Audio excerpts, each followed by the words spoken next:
Орусиянын ички иштер министри Владимир Колокольцев бир ай мурда мигранттар тарабынан жасалган кылмыштардын 80% баңгизатка байланыштуу экенин билдирди. Өткөн жылдын ноябрь айына карата Россиянын түзөтүү мекемелеринде жазасын өтөп жаткан кыргызстандык жарандардын саны 1077 адамды түзгөн. Орусиянын ички иштер министрлигинин маалыматы боюнча алар көбүнчө баңгизатты мыйзамсыз жүгүртүү, каракчылык, алдамчылык жана башка кылмыштарга барышат. Башкы прокуратура, жогорку сот, тышкы иштер министрлигинин деңгээлинде иш топ түзүлгөн. Россияда отурган жарандарыбыздын Кыргызстанга которуу боюнча маселесин карап жатабыз.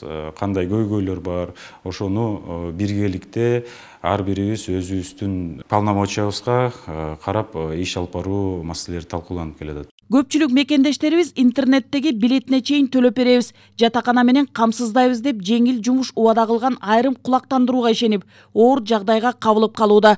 Белгилүү себептерден улам жүзүн көрсөткүсү келбеген Бишкек шаарынын тургуну уулуу баңгизат сатуучулардын курмандыгы болгонун айтат. 23 жаштагы баласы досу менен Орусияга курулуш жумуштарына кеткенден кийин 2 жума өткөн соң баңгизат сатууга шектелип кармалып 8 жылга эркинен ажыратылган.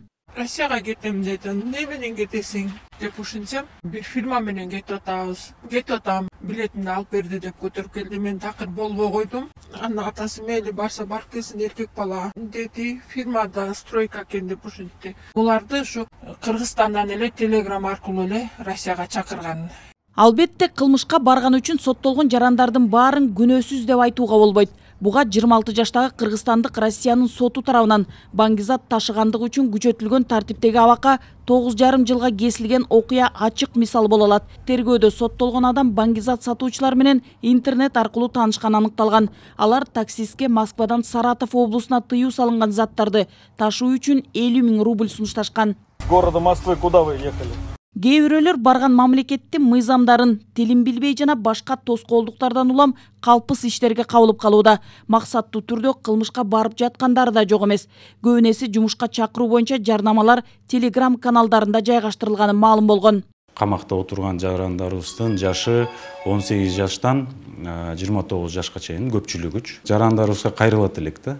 Ошол жакын туугандарына телефон аркылуу байланышып, ошол кылмыштуулуктан алыс болуусун эскертип, анткени кылмыш жасаган жарандарыбыз камакка алынгандан кийин бул бияктагы ата энесине өтө оор жана татаал болуп калат да. Өз кезегинде Орусиянын ички иштер министрлигинин башчысы эмгек мигранттарынын ишмердүүлүгүнө көзөмөлдү күчөтүүнү сунуштады. Мындан улам тышкы иштер министрлигинин өкүлдөрү мекендештерди чет өлкөгө баруунун алдында ар кандай кулактандырууларды текшерип, өлкөнүн мыйзамдарын билип туруп чет мамлекетке чыгууну сунуштайт. Нургүл Жумабекова, Чыңгыз Жумагулов, Ала Тоо 24.